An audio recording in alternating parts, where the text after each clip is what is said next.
10 টাকার পণ্য ঢাকায় যেতে যেতে 100 টাকা হয়ে যায়। বিগত ছাত্র সংসদ নির্বাচনে ছাত্ররা ঐক্যবদ্ধভাবে সুন্দর এবং সত্যের পক্ষের শক্তিকে বিজয় দান করেছে।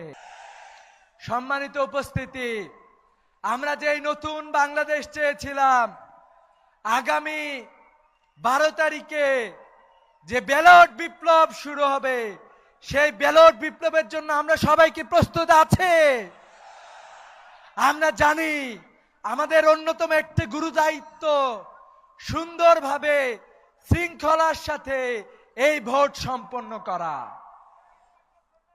আমরা বলতে চাই, আমরা শৃঙ্খলার সাথে এই ভোট শেষ করতে চাই, কিন্তু যদি এই ভোট নস্যাৎ করার কোনো ষড়যন্ত্র হয়, আমরা কি ঘরে বসে থাকব?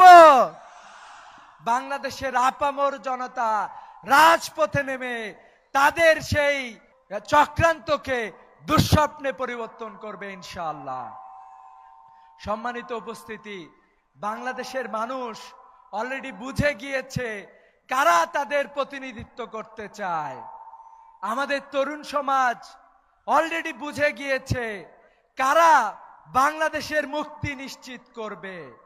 তাই আমরা বলতে চাই, ডক্টর শফিকুর রহমানের নেতৃত্বে আগামীর যে সরকার গঠিত হবে, সেই সরকার বাংলাদেশে ইনসাফ প্রতিষ্ঠা করবে ইনশাআল্লাহ। আজকে আমরা যদি দেখি বাংলাদেশে ইনসাফ নাই, বাংলাদেশে জুলুমতন্ত্র প্রতিষ্ঠা হয়েছে। আমাদের কৃষকের ন্যায্য মূল্য, শহরে যেতে যেতে সেই পণ্যের ন্যায্য মূল্য আমরা আর পাই না।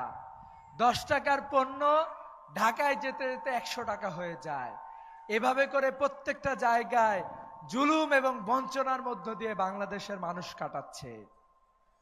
আপনারা কি দেখেছেন বিগত ছাত্র সংসদ নির্বাচনে ছাত্ররা ঐক্যবদ্ধভাবে সুন্দর এবং সত্যের পক্ষের শক্তিকে বিজয় দান করেছে। আমরা বিশ্বাস করি আগামী 13 তারিখে বাংলাদেশে যে সূর্য উঠবে, সেই সূর্য উঠবে ইনসাফের সূর্য ইনশাআল্লাহ। এই ঐতিহাসিক সময়ে আমরা কি ঐতিহাসিক দায়িত্ব পালন করার জন্য প্রস্তুত আছে?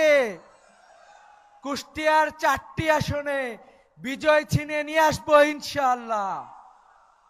সেই সাথে আমাদের যারা যুব সমাজ আছে, আমরা বলতে চাই 10 দলীয় ঐক্য জোট যে ওয়াদা রেখেছে তরুণদের জন্য কর্মসংস্থান নিশ্চিত করবে ইনশাআল্লাহ।